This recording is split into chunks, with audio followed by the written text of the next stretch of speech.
ಸಾವಿನ ಸೂತಕವಾಗಿ ಪರಿವರ್ತನೆ ಆಗಿದೆ. ಈಗ ಬೆಂಗಳೂರಿನ ಚಿನ್ನಸ್ವಾಮಿ ಸ್ಟೇಡಿಯಂನಿಂದ ಆಗ್ತಾ ಇರುವಂತಹ ದೃಶ್ಯಗಳನ್ನು ನಿಮಗೆ ನಿರಂತರವಾಗಿ ತೋರಿಸ್ತಾ ಇದೆ. ಇದರ ನಡುವೆ ಈಗ ವೈದೇಹಿ ಆಸ್ಪತ್ರೆಗೆ ಮುಖ್ಯಮಂತ್ರಿ ಸಿದ್ದರಾಮಯ್ಯನವರು ಭೇಟಿ ಕೊಟ್ಟಿದ್ದಾರೆ. ವೈದೇಹಿ ಆಸ್ಪತ್ರೆಗೆ ಭೇಟಿ ಕೊಟ್ಟು ಅಲ್ಲಾಗಿರುವಂಥ ಬೆಳವಣಿಗೆಗಳಿಂದ ಇನ್ಫ್ಯಾಕ್ಟ್ ಯಾರು ಅಲ್ಲಿ ಅಡ್ಮಿಟ್ ಆಗಿದ್ದಾರೆ, ಅಡ್ಮಿಟ್ ಆಗಿರುವಂಥ ರೋಗಿಗಳು ಅಥವಾ ಕಾಲು ತುಳಿತಕ್ಕೆ ಒಳಗಾದವರು ಅವರ ಆರೋಗ್ಯವನ್ನು ವಿಚಾರಣೆ ಮಾಡಿದ್ದಾರೆ ಅಂತ ಮಾಹಿತಿ ಲಭ್ಯವಾಗ್ತಾ ಇದೆ. ಇದ್ರ ಜೊತೆಗೆ ಸಹಜವಾಗಿ ಮಾಧ್ಯಮಗಳು ಅವರನ್ನು ಮಾತುಕತೆಗೆ ಅಥವಾ ಪ್ರಶ್ನೆ ಮಾಡೋದಕ್ಕೆ ಮುಂದಾಗಿದ್ದಾರೆ. ಈ ಸಂದರ್ಭದಲ್ಲಿ ಮಾಧ್ಯಮಗಳಿಗೆ ಮಾತನಾಡಿಲ್ಲ. ಆದರೆ ಒಂದು ವಿಚಾರ, ಈ ಒಂದು ಕಾರ್ಯಕ್ರಮ ಏನಿತ್ತು ಪ್ರಮುಖವಾಗಿ ಸರ್ಕಾರಿ ಆಯೋಜಿತ ಕಾರ್ಯಕ್ರಮ, ಪ್ರಮುಖವಾಗಿ ವಿಧಾನಸೌಧದಲ್ಲಿ ಕಾರ್ಯಕ್ರಮ ಏನು ಆಯೋಜನೆ ಮಾಡಲಾಗಿದೆ, ನಿಜಕ್ಕೂ ಕೂಡ ಅದನ್ನು ಯಾರು ನಿರ್ವಹಣೆ ಮಾಡಿದಾರೋ ಅಂಥ ಅಧಿಕಾರಿಗಳನ್ನು ನಿಜಕ್ಕೂ ಅವ್ರ ವಿರುದ್ಧ ಕ್ರಮ ಕೈಗೊಳ್ಳಬೇಕಾಗುತ್ತೆ. ಯಾಕೆಂದರೆ ಆ ವೇದಿಕೆಯನ್ನು ನೋಡ್ತಾ ಇದ್ರೆ ಗೊತ್ತಾಗುತ್ತೆ, ಸರಿಯಾದಂಥ ವೇದಿಕೆ ನಿರ್ವಹಣೆ ಮಾಡೋದಕ್ಕೂ ಕೂಡ ಸರ್ಕಾರದಿಂದ ಸಾಧ್ಯವಾಗ್ತಾ ಇಲ್ಲ ಅಂದರೆ ಅದು ನಾಚಿಕೆಗೇಡಿನ ಸಂಗತಿ.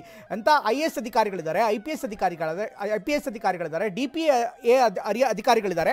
ಇಂಥ ಅಧಿಕಾರಿಗಳಿದ್ರೂ ಕೂಡ ವೇದಿಕೆ ಮೇಲೆ ನೂಕುನುಗ್ಗಲು ಅಧಿಕಾರಿಗಳು ಬರ್ತಾ ಇದ್ದಾರೆ, ರಾಜಕಾರಣಿಗಳು ಬರ್ತಾ ಇದ್ದಾರೆ, ರಾಜಕಾರಣಿಗಳ ಕುಟುಂಬದವ್ರು ಬರ್ತಾರೆ, ಅವ್ರ ಮಗ, ಅವ್ರ ಸೊಸೆ, ಅವ್ರ ಮೊಮ್ಮಕ್ಕಳು, ಅಧಿಕಾರಿಗಳು ವಿಧಾನಸೌಧದಲ್ಲಿ ಕೆಲಸ ಮಾಡ್ತಿದ್ದಂಥ ಸೆಕ್ಯೂರಿಟಿ ಗಾರ್ಡ್ನ ಪ್ರತಿಯೊಬ್ಬರ ಫ್ಯಾಮಿಲಿಯನ್ನು ಕೂಡ ವಿಧಾನಸೌಧ ಒಳಗಡೆ ಯಾವುದೇ ಚೆಕಿಂಗ್ ಇಲ್ಲದೆ, ಸೂಕ್ತವಾದಂಥ ಯಾವುದೇ ಸೆಕ್ಯೂರಿಟಿ ಇಲ್ಲದೆ ಅವರನ್ನು ಒಳಗಡೆ ಬಿಡಲಾಗ್ತಾ ಇತ್ತು. ಹೀಗಾಗಿ ಏಕಾಏಕಿ ಅಲ್ಲೂ ಕೂಡ ಕ್ರೌಡ್ ಆಯಿತು. ಹೀಗಾಗಿ ಇದನ್ನು ಕೂಡ ನಿರ್ವಹಣೆ ಮಾಡಿದ್ದು ನಿಜಕ್ಕೂ ಕೂಡ ತುಂಬ ತೀರಾ ಕಳಪೆಯಾಗಿತ್ತು ಅಂತ ಹೇಳದೆ ವಿಧಿ ಇಲ್ಲ. ಇದು ಸರ್ಕಾರದ ಅಧಿಕಾರಿಗಳ ನಿಜಕ್ಕೂ ನಿರ್ಲಕ್ಷ್ಯ, ಅವರ ಅಪರಾಧ. ಇದೊಂದು ಅಪರಾಧ, ಖಂಡಿತವಾಗ್ಲೂ ಅಪರಾಧ ಅಂತ ಹೇಳಬೇಕಾಗತ್ತೆ. ಯಾಕಂದರೆ ಇದನ್ನು ನಿರ್ವಹಣೆ ಮಾಡಿದ್ದೇ ಆಶ್ಚರ್ಯ ಆಗ್ತದೆ. ಇಷ್ಟೊಂದು ಕೆಟ್ಟದಾಗಿ ಯಾರಾದರೂ ನಿರ್ವಹಣೆ ಮಾಡ್ಬೋದು ಅನ್ನುವಂಥ ಪ್ರಶ್ನೆ ಎದುರಾಗ್ತಾ ಇದೆ. ಅಷ್ಟೊಂದು ದೊಡ್ಡ ಕಾರ್ಯಕ್ರಮ ಆಗುತ್ತೆ, ಸಹಜವಾಗಿ ಪೊಲೀಸ್ ಅಧಿಕಾರಿಗಳಿಗೆ ಗೊತ್ತಿರುತ್ತೆ ಇಷ್ಟು ಭಾರಿ ಪ್ರಮಾಣದಲ್ಲಿ ಜನ ಬರ್ತಾರೆ ಅಂತ.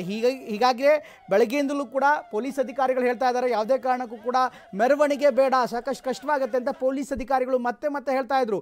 ಅದಾದಮೇಲೂ ಕೂಡ ಕಾರ್ಯಕ್ರಮ ಆಯೋಜನೆ ಮಾಡಲಾಯಿತು. ಇದರ ನಡುವೆ ಅಪ್ಡೇಟ್ಸ್ಗಳು ಬರ್ತಾ ಇದೆ.